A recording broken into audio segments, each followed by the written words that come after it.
Bonjour et bienvenue pour ce temps de culte confiné. C'est le pasteur Georges Fauché qui donnera tout à l'heure la prédication et nous serons accueillis dans les maisons de Daniel, dans sa colocation, avec ses colocataires, et dans le foyer de Perrine et Joachim pour l'accompagnement des chants, la partie musicale de ce culte. Je vous invite à entrer dans le culte. Oui, la grâce et la paix nous sont données aujourd'hui de la part de Dieu notre Père, de Jésus-Christ notre Sauveur, par le Saint-Esprit. Amen. Parmi les pauvres, parmi les orgueilleux, parmi les persécutés, parmi les privilégiés, Christ vient faire toutes choses nouvelles. À l'intérieur des maisons et sur les places publiques, au festin des mariages comme dans les salles de tribunal, Christ vient faire toutes choses nouvelles. Pour que vienne son règne, pour que le monde croie, pour que les puissants chancellent et que les ignorés soient reconnus, Christ vient faire toutes choses nouvelles. Et nous, en nous, avec nous ou sans nous, ici et partout, aujourd'hui et toujours, Christ vient faire toutes choses nouvelles. Oui, que son règne vienne. Amen.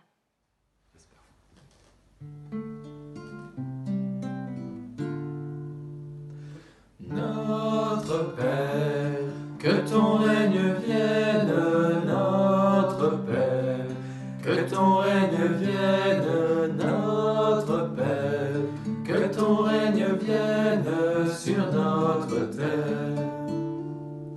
Notre Père, que ton règne vienne, notre Père, que ton règne vienne, notre Père, que ton règne vienne sur notre terre. Notre Père, que ton règne vienne, notre Père, que ton règne vienne, notre Père, que ton règne vienne sur notre terre. Notre Père, que ton règne vienne, notre Père, que ton règne vienne, notre Père, que ton règne vienne sur notre terre.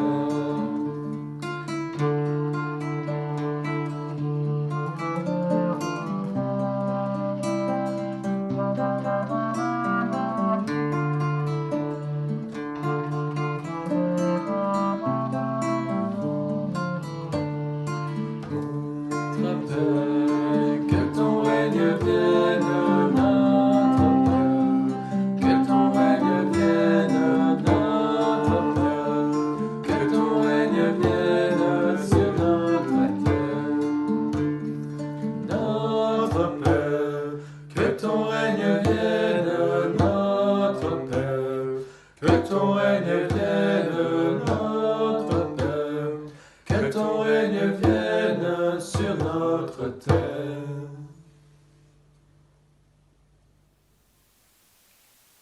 Prions.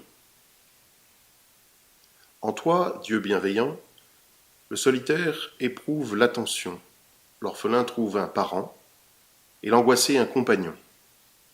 En toi, le blessé rencontre son soignant, le repentant trouve quelqu'un qui pardonne, et l'accablé quelqu'un qui l'accompagne. En toi, l'avare découvre un mendiant, le découragé trouve quelqu'un qui le fait rire, et le légaliste un transgresseur de loi. En toi, Jésus-Christ, nous rencontrons notre Créateur, et la personne qui nous répond nous correspond. Alors, si quelqu'un aimerait dire « aide-moi », si quelqu'un a besoin de dire « sauve-moi », si quelqu'un aimerait dire « tiens-moi », et si quelqu'un a besoin de dire « pardonne-moi », qu'il le dise, qu'elle le dise maintenant, en toute confiance.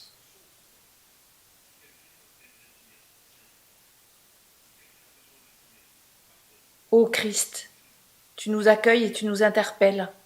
Parle-nous, agis envers nous, et révèle en nous ce qui nous rendra entiers.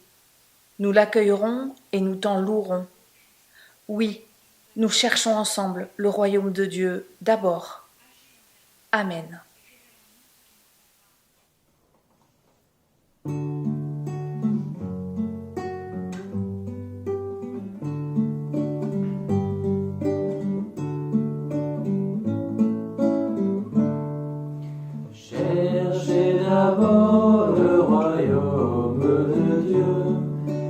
et sa justice. Et toute chose vous sera donnée en plus. Alléluia, Alléluia. Alléluia, Alléluia. Alléluia, Alléluia.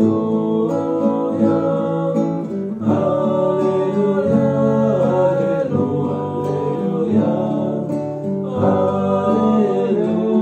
Alléluia. Ne me dis-moi pas de passement, mais de toute parole qui sortira de la bouche de Dieu. Alléluia, Alléluia.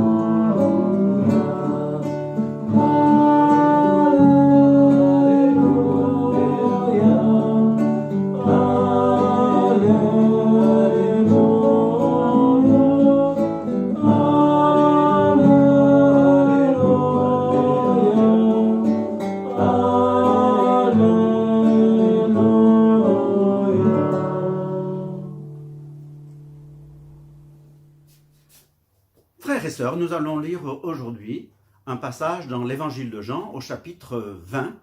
C'est l'histoire de Thomas qui émet ses doutes sur le Christ ressuscité.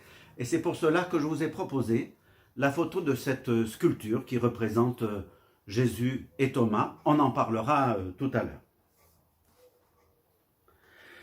Quand Jésus est venu dans la maison, Thomas, appelé le jumeau, l'un des 12 apôtres, n'était pas avec eux. Les autres disciples lui disent « Nous avons vu le Seigneur !» Mais Thomas leur répond « Je veux voir la marque des clous dans ses mains, je veux mettre mon doigt à la place des clous, et je veux mettre ma main dans son côté, sinon je ne croirai pas. » Le dimanche suivant, les disciples sont de nouveau réunis dans la maison. Thomas est avec eux. Ils ont fermé les portes à clé. Jésus vient, il se tient au milieu d'eux et il leur dit « La paix soit avec vous ». Ensuite, il dit à Thomas « Avance ton doigt ici et regarde mes mains. Avance ta main et mets-la dans mon côté. Arrête de douter et crois. » Thomas lui répond « Mon Seigneur et mon Dieu. »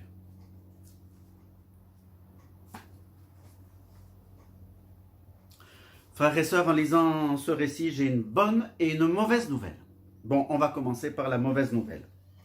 La mauvaise nouvelle, c'est que Thomas est un pauvre bougre, incrédule, et que nous le sommes aussi certainement.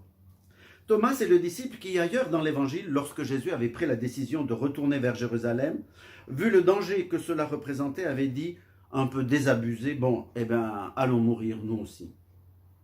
Thomas, ce n'est franchement pas un enthousiaste.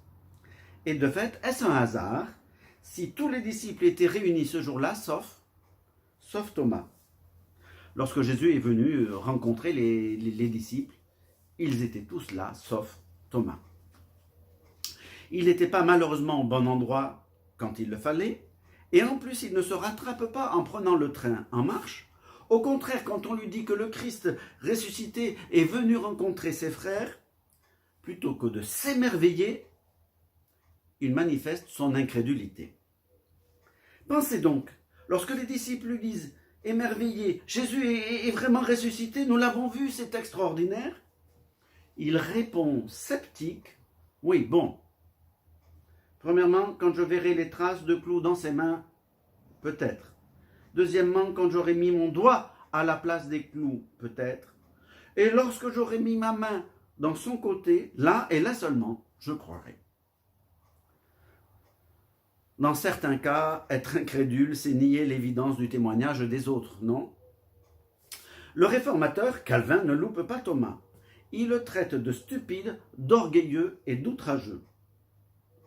Et il dit que Thomas aurait dû être confus de honte d'avoir osé poser une telle exigence.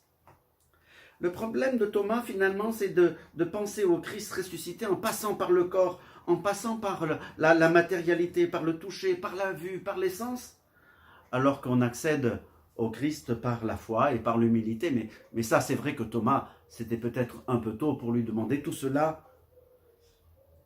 Mais accéder au Christ par la foi ou bien par l'essence et la matérialité, ce n'est quand même pas du tout la même chose. Et nous ressemblons parfois à Thomas, et notre société lui ressemble bien souvent. D'où cette fameuse phrase que vous connaissez, qui dit « Je suis comme Thomas, je ne crois que ce que je vois ». Une phrase qui, c'est vite fait de comprendre que c'est une phrase incohérente, puisque nous sommes entourés de plein d'éléments que nous ne voyons pas, mais dont nous voyons les effets, et dont nous savons l'existence. Les exemples sont multiples. Je vous rappelle simplement l'exemple de l'air. L'air, quand on est privé d'air, eh bien on sait bien à ce moment-là que l'air existe, que c'est précieux et qu'on en a besoin, même si on ne le voit pas. Il y a l'exemple de l'électricité, qui allume nos lumières, qui fait tourner des moteurs et des moteurs, et qu'on ne voit pas l'électricité, mais on peut la sentir des fois. Et malheureusement, il y a aussi dans notre actualité ce terrible coronavirus, que personne ne voit, mais dont on voit les effets. C'est le moins qu'on puisse dire. Alors prétendre comme Thomas que l'on ne croit que ce que l'on voit, c'est bien hasardeux, n'est-ce pas? Certes, tout de même, le doute est parfois constructif. Il est même une démarche nécessaire dans les domaines scientifiques, par exemple. Le doute scientifique a pour but de vérifier l'exactitude d'une théorie, d'un calcul, d'une expérience, en vérifiant, en pointant, en testant chaque élément qui intervient dans la démonstration ou dans l'expérience. Ce doute-là, il est non seulement utile, mais il est indispensable. Parfois, le doute n'est pas volontaire, il n'est pas calculé. C'est le doute qui révèle simplement ma limitation humaine et naturelle de ne pas pouvoir accéder à quelque chose qui est trop extraordinaire sans l'avoir vérifié. Mais parfois, le doute, c'est une carapace qui nous évite d'être impliqués personnellement, une carapace de doute qui essaye de nous protéger devant quelque chose qui nous engagerait. Le doute de Thomas induit une contestation du témoignage des autres, et pas de n'importe quels autres, c'était ses frères, les disciples. Il s'est enfermé dans une carapace pour se protéger peut-être, mais une carapace comme cela, au lieu de protéger, ça enferme. Les portes du lieu où étaient les disciples, quand le Christ est venu les rencontrer, étaient fermées, nous dit le texte. Eh bien, on peut dire que le cœur de Thomas a été fermé à clé, lui aussi. Thomas a choisi ce jour-là la voie du doute et du scepticisme, malgré les paroles émerveillées de ses frères. Il a mis 3 remparts devant lui, 3 murs, 3 obstacles, et les a cités l'un après l'autre, de voir les marques, de toucher la main de Jésus, de toucher le côté de Jésus. La mauvaise nouvelle, c'est que parfois nous ressemblons à Thomas. Thomas, son surnom, c'est le jumeau, Didyme le jumeau. Son surnom, c'est le jumeau, et bien peut-être c'est un clin d'œil pour dire que nous aussi, nous sommes le frère jumeau de Thomas, et que nous aussi, des fois, nous avons des doutes qui ne sont pas tous constructifs. Par contre, j'ai maintenant, en lisant ce texte, une bonne nouvelle pour vous. Cette bonne nouvelle, c'est que Jésus connaissait la difficulté de Thomas. Et que Jésus, malgré le doute de Thomas, a eu compassion de lui. À la deuxième rencontre, lorsque Jésus a salué ses disciples, il s'est adressé à Thomas. Il lui dit, avance ton doigt, regarde mes mains. Avance ta main, mets-la dans mon côté, puisque tu as besoin de cela, allons-y. On imagine volontiers dans le visage et dans la voix de Jésus un peu de reproche. Mais je crois qu'on imagine facilement aussi de la compassion pour un être faible qui ne sait pas encore croire sans voir. Eh bien ça, c'est une bonne nouvelle. On peut être sûr que cette bonne nouvelle s'adresse à nous aussi aujourd'hui. Cette voix du Christ qui, malgré sa pointe d'impatience, a compassion pour celui qui à vous ses faiblesses humaines, ses limites humaines. Comme si le Christ s'adressait à nous en disant « Tu as besoin d'encore un peu de temps? Tu as besoin encore de quelques preuves? Tu as besoin d'encore une parole pour te rassurer? Tu as besoin que je te redise à nouveau que tu es précieux à mes yeux? Tu as besoin que je te redise que je suis ressuscité, en plus du témoignage de tes frères? » Bref, si tu as vraiment besoin de tout cela, sache que je te donne volontiers un gage de plus de cette assurance. Mais sache aussi que si maintenant tu pouvais avancer un peu, changer d'attitude, te laisser convertir et t'engager vraiment sur le chemin de la foi, ce serait vraiment super. Ce serait super pour tout le monde. Ce serait super pour ton Père dans le ciel. Ce serait super pour toi aussi, en premier. Frères et sœurs, Thomas a été incrédule et nous lui ressemblons. Mais par contre, Jésus le sait, Jésus le comprend, et Jésus a recouvert cette incrédulité de sa patience et de sa compassion. Cela a été montré par cette sculpture de Verrocchio, voilà, au XVe siècle. Belle sculpture, j'espère que vous en voyez un peu le détail, où on voit que Thomas approche sa main du côté de Jésus, mais effleure simplement le corps de Jésus sans le toucher. C'est un geste très doux, mais pudique aussi finalement, parce qu'au total, Thomas n'a pas besoin de toucher. Pourquoi? Parce qu'il est en face du Christ, qu'il est à côté du Christ, et que cela finalement lui a suffi. La bonne nouvelle, c'est que Jésus n'a pas repoussé Thomas, et qu'il lui a laissé du temps, qu'il lui a prêté de l'attention, qu'il a béni d'une rencontre inoubliable, et que Thomas a vécu quelque chose en lui de fort et d'extraordinaire, et qu'il n'a pas eu besoin de toucher le corps du Christ finalement. La rencontre avec le Christ, le face-à-face, lui a largement suffi. Alors le doute de Thomas, que faut-il en penser? Vous savez, dans le Nouveau Testament, il y a d'autres endroits où il y a des doutes. Et chaque fois que quelqu'un doute, c'est quelqu'un qui en même temps croit ou essaye de croire. Eh bien, aucun de ces doutes dans le Nouveau Testament n'a empêché celui qui avait ce doute-là d'être un disciple ou d'être un croyant ou d'avoir la foi. Nous avons tous probablement eu déjà des doutes. Nous aurons probablement des doutes encore dans notre vie. Mais cela, comme pour Thomas, ça n'enlève en rien notre qualité de disciple. C'est peut-être parfois un passage obligé, une étape régulière d'ailleurs peut-être, une étape qui ne fait pas de nous des incroyants, mais qui fait de nous peut-être simplement des croyants qui réfléchissent.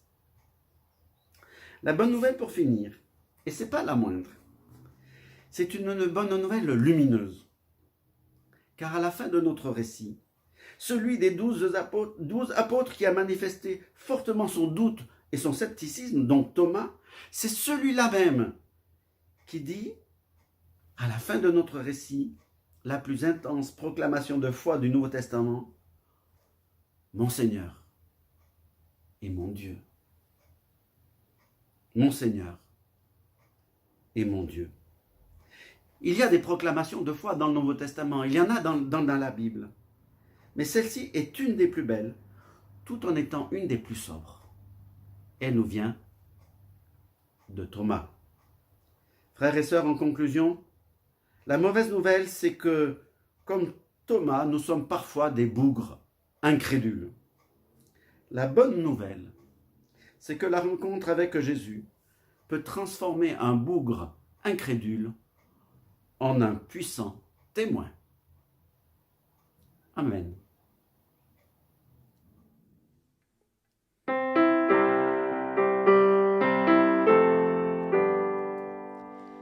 Avec toi, Seigneur, tous ensemble, nous voici joyeux et sûrs de ton amour. Tu nous as rassemblés dans la joie de ta présence, et c'est toi qui nous unis. C'est toi qui nous unis, ton amour a fait de nous des frères. Tu es vivant Avec toi, Seigneur, tous ensemble, nous voici joyeux et sûrs de ton amour. Tu nous as rassemblés dans la joie de ta présence, et c'est toi qui nous unis. Les mains tendues vers toi, nous venons t'offrir notre prière. Tu es vivant au milieu de nous. Avec toi, Seigneur, tous ensemble, nous voici joyeux et sûrs de ton amour. Tu nous as rassemblés dans la joie de ta présence, et c'est toi qui nous unis. Venu à ton appel, nous voulons entendre ta parole. Tu es vivant au milieu de nous. Avec toi, Seigneur, tous ensemble, nous voici joyeux et sûrs de ton amour. Tu nous as rassemblés dans la joie de ta présence, et c'est toi qui nous unis.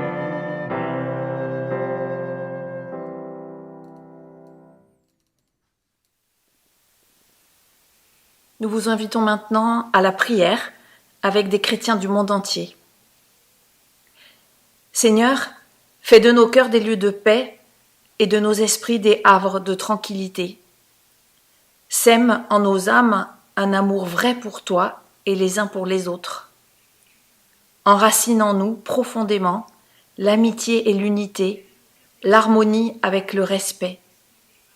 Qu'ainsi, nous nous offrions mutuellement la paix avec sincérité. Toi qui es le bon maître, libère-nous aujourd'hui de la lâcheté, qui n'accepte pas les nouvelles vérités, de la paresse, qui se contente de demi-vérités, et de l'arrogance qui croit connaître toute vérité.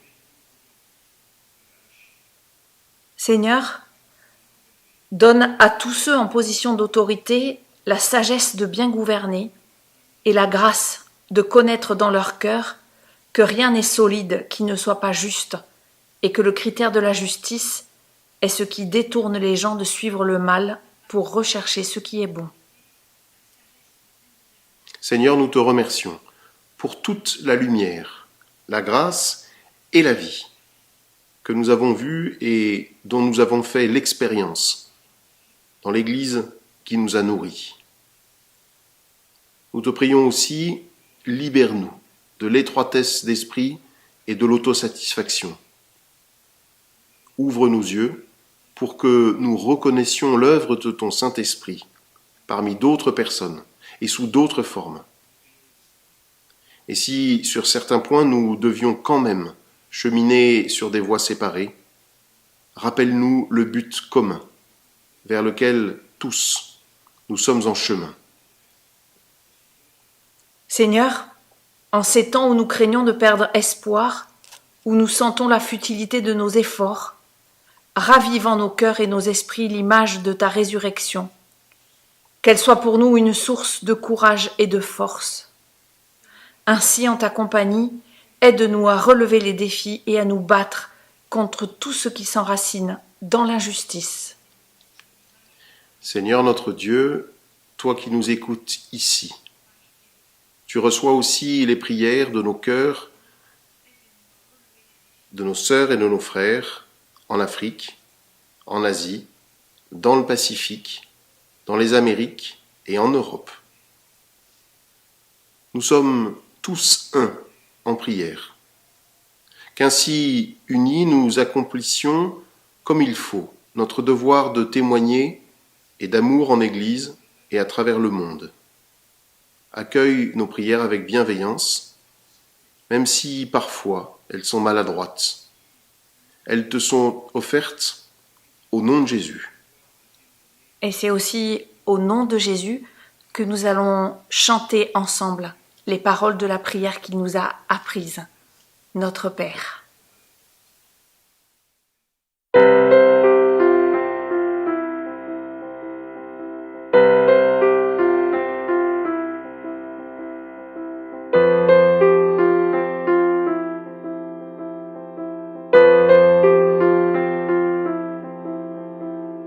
Notre Père qui es aux cieux, que ton nom soit sanctifié, que ton règne vienne, que ta volonté soit faite sur la terre comme au ciel. Donne-nous aujourd'hui notre pain de ce jour. Pardonne-nous nos offenses, comme nous pardonnons aussi à ceux qui nous ont offensés. Ne nous laisse pas entrer en tentation, mais délivre-nous du mal. Car c'est à toi qu'appartiennent le règne, la puissance et la gloire pour les siècles des siècles. Amen.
Que Dieu nous bénisse et nous garde.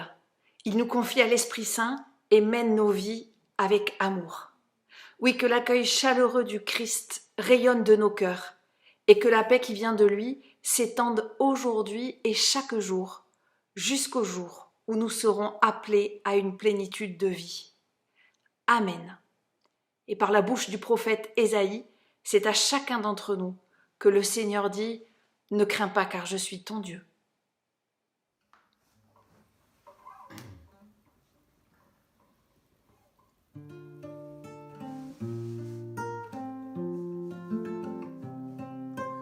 Ne crains pas, car je suis ton Dieu. C'est moi qui t'ai choisi, appelé par ton nom. Tu as du prix à mes yeux et je t'aime.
je te soutiendrai. Toi, mon élu, que préfère mon âme, je mettrai en toi mon esprit. Je te